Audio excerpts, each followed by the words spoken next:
Hi, நம்மளோட V3 ஃபேமிலியை பார்த்துட்ருக்க எல்லாருக்கும் ஒரு பெரிய வணக்கம். இன்றைக்கி நம்ம பார்க்கக்கூடிய குக்கிங் ரெசிபி டயட் சிக்கனை என்னோடய ஸ்டைலில் எப்படி ப்ரிப்பேர் பண்ணுறது, டெய்லி சாப்பிடணும், அதே டைம் நம்மளுக்கு கொஞ்சம் சிம்பிளாக சீக்கிரமாக ஒரு 10-15 நிமிஷத்துலேயே ரெடி பண்ணி நாமளே நம்மளுக்கு ரெடி பண்ணி சாப்பிட்டுக்கக்கூடிய அளவுக்கு சிம்பிளான ரெசிப்பியாக இருக்கணும் அப்படின்றதுக்காக இந்த வீடியோ உங்களுக்காக போட்டிருக்கேன். இதுக்கு நான் 300 கிராம் அளவுக்கு சிக்கன் எடுத்திருக்கேன். இது நீங்கள் ஸ்கின் இல்லாமல் எடுத்துக்கிறது ரொம்ப நல்லது. நான் ஸ்கின்னோடு இன்றைக்கி எடுத்திருக்கேன். இதில் அதிகமாக மசாலாஸும் ஆயிலும் எதுவுமே ஆட் பண்ணணும்னு அவசியம் இல்லை. 1 ஸ்பூன் ஆயிலே நான் உங்களுக்கு இதை செஞ்சு காட்டியிருக்கேன். இதை விட கம்மியாகவும் ஆட் பண்ணிக்கலாம், ஒன்றும் பிரச்சனை இல்லை. ஏன்னா நம்மளுக்கு இந்த சிக்கன்லேயே அந்த ஆயில் கண்டென்ட் இருக்கிறதுனால நம்மளுக்கு ஜாஸ்தி ஆயில் தேவைப்படாது.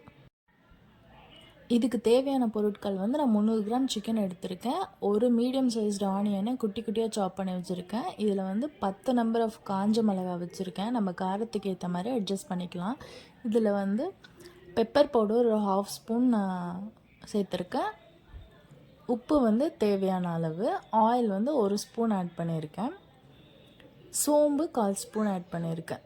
கருவேப்பிலை நம்மளால் எவ்வளோ முடியுமோ இதில் ஆட் பண்ணிக்கலாம். அதோடய ஃப்ளேவர் இதில் இந்த சிக்கனில் இறங்கி ரொம்ப சூப்பராக இருக்கும் நம்மளுக்கு சாப்பிட்றதுக்கு. நார்மலாக கருவேப்பிலை சாப்பிட மாட்டேன்றவங்க அட்லீஸ்ட் இதில் போட்டு நீங்கள் அந்த எசன்ஸாவது இறங்கியிருக்கும். நம்ம அந்த ஃப்ளேவரில் சாப்பிடும்போது ரொம்ப நல்லாயிருக்கும். நம்ம முதல்ல கடாயை அடுப்பில் வச்சு ஹீட் ஆனதும் 1 ஸ்பூன் ஆயில் சேர்த்துக்கிறோம். இந்த ஆயில் ஹீட் ஆனதுக்கப்புறமா ஒரு 1/4 ஸ்பூன் சோம்பு சேர்த்துக்கலாம். இந்த சோம்போட ஃப்ளேவர் அந்த சிக்கன் ஃபுல்லாக இறங்கி சாப்பிட நம்மளுக்கு சப்புன்னு இல்லாமல் ஃப்ளேவர் கொடுக்கும்.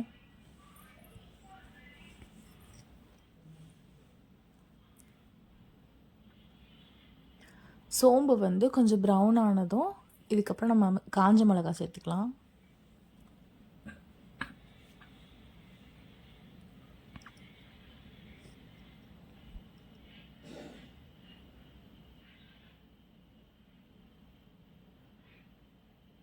சோம்பு எல்லாமே பொரிஞ்சு ப்ரௌன் ஆயிடுச்சு.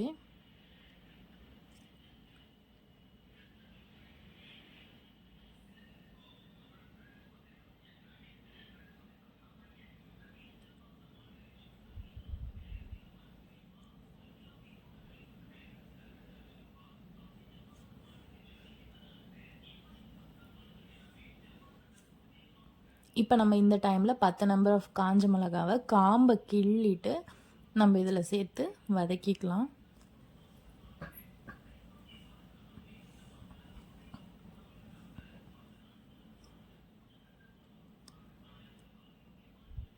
இந்த சிக்கன் ஃபுல்லாகவே நம்மளுக்கு இந்த காஞ்ச மிளகாவோட காரமும் பெப்பர் தூள் ஆட் பண்ண போகிறோம். அதோட காரமும் மட்டும்தான். நம்ம மிளகாத்தூள்லாம் எதுவும் எக்ஸ்ட்ராவாக ஆட் பண்ண போகிறதில்ல. மசாலாஸ்லாம் எதுவுமே கிடையாது.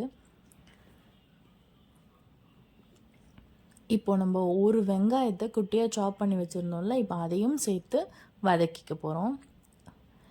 இந்த வெங்காயம் நம்மளுக்கு ப்ரௌனாக ஆகணும்னு அவசியம் இல்லை. சாஃப்டாக வெந்துச்சுன்னா போதும். 1 நிமிஷம் போல் நல்லா வதக்கினீங்கன்னா ரொம்ப சாஃப்டாக வெந்துடும். டிரான்ஸ்பரண்ட்டாக மாறும், கண்ணாடி மாதிரி. அந்த அளவுக்கு வதக்குனிங்கன்னா போதும். இதெல்லாமே நீங்கள் மீடியம் ஃப்ளேமில் வச்சு செஞ்சுக்கினா டேஸ்ட்டாக வரும். ஹையாக வச்சிங்கன்னா அந்த கடாய் ஃபுல்லாக தீஞ்சு அதோடய ஃப்ளேவரே மாறிடும். கசப்பு தன்மை வந்துடும் லைட்டாக.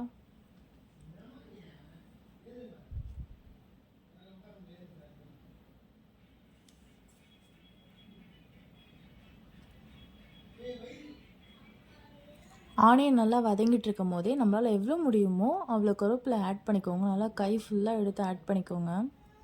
இது நீங்கள் எடுத்து வச்சுட்டு சாப்பிட்டாலும் ஒன்றும் பிரச்சனை இல்லை. இல்லை அப்படியே நீங்கள் சாப்பிட்டுட்டாலும் பிரச்சனை இல்லை. இதோட எசன்ஸ் ஃபுல்லாகவே இந்த சிக்கனில் நல்லா இறங்கி அதோடய ஃப்ளேவர் நல்லா கொடுக்கும்.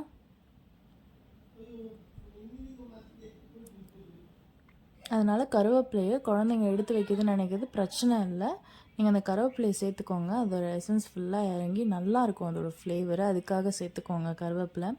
இதுக்கு தேவையான அளவுக்கு நான் கல்லுப்பும் சேர்த்து இந்த வெங்காயத்து கூடவே நான் வதக்கிக்கிறேன்.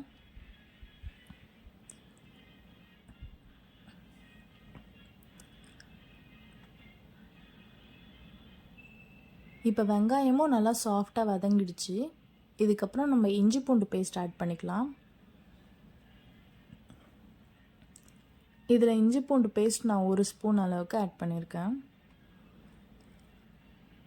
இஞ்சி பூண்டு பேஸ்ட்டு சேர்த்ததுக்கப்புறமா நல்லா வதக்கி விட்டுக்கோங்க, அந்த பச்சை ஸ்மெல்லு போகிற வரைக்கும்.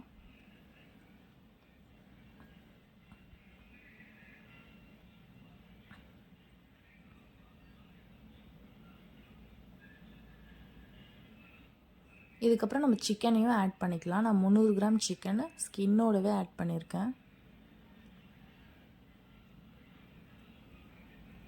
சிக்கன் ஆட் பண்ணிவிட்டு நல்லா வந்து வதக்கிக்கோங்க.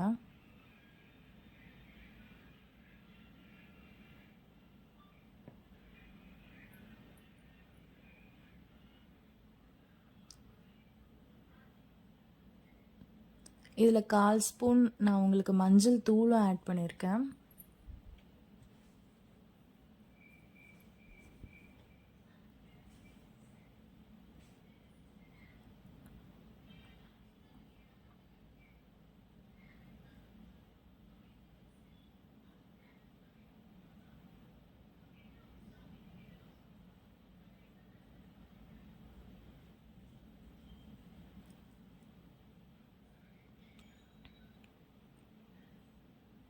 மஞ்சள் தூள் ஆட் பண்ணி நல்லா மிக்ஸ் பண்ணிக்கோங்க. இதில் நான் 1/2 ஸ்பூன் அளவுக்கு பெப்பர் தூளும் ஆட் பண்ணியிருக்கேன். உங்களுக்கு காரத்துக்கு ஏற்ற மாதிரி பெப்பர் வந்து கூடவோ குறைவோ நீங்கள் சேர்த்து ஆட் பண்ணிக்கோங்க.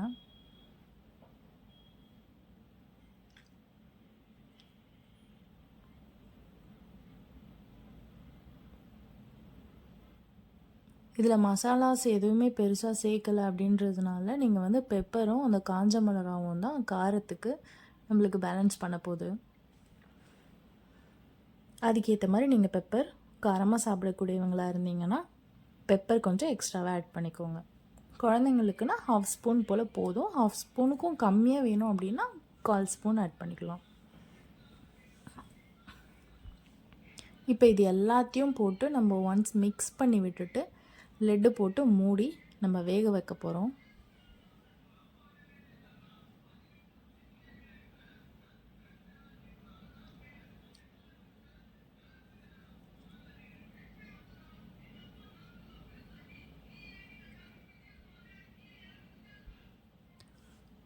இதில் நம்ம ஜாஸ்தி ஆயிலும் சேர்க்கல, இல்லை தண்ணியும் சேர்க்கல. சிக்கனில் இருந்தே தண்ணி விடும். அந்த தண்ணியிலே நம்மளுக்கு சிக்கன் நல்லா குக் ஆகும். அதனால் நம்ம ரொம்ப ஹை ஃப்ளேம் வச்சு குக் பண்ணணும்னு அவசியம் இல்லை. ஃபுல்லாக சுற்றி தீஞ்சிடும். நீங்கள் லோவில் வச்சே குக் பண்ணிக்கோங்க ஒரு 10 நிமிஷம்.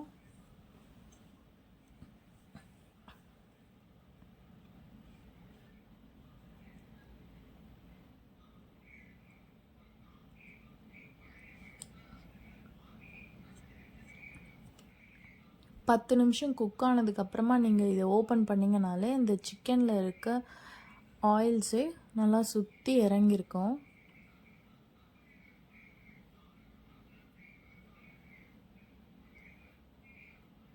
இப்போ பாருங்கள், 10 நிமிஷத்துக்கு அப்புறமா இந்த சிக்கன் நல்லா குக் ஆகிடுச்சு. இதை இன்னொரு முறை நல்லா வதக்கிட்டு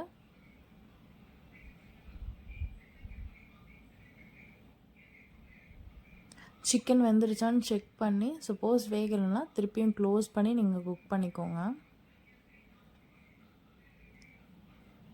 இப்போ இந்த அளவுக்கு சிக்கன் வெந்ததுக்கு அப்புறமேட்டு நல்லா ட்ரை ஆகிடுச்சு. கொத்தமல்லியை வந்து நம்ம குட்டி குட்டியாக சாப் பண்ணி அதை தூவி ஒரு வாட்டி மிக்ஸ் பண்ணிக்கலாம். மிக்ஸ் பண்ணதுக்கப்புறம் என்னோடய style of diet chicken recipe சூப்பராக ரெடி ஆகிடுச்சு.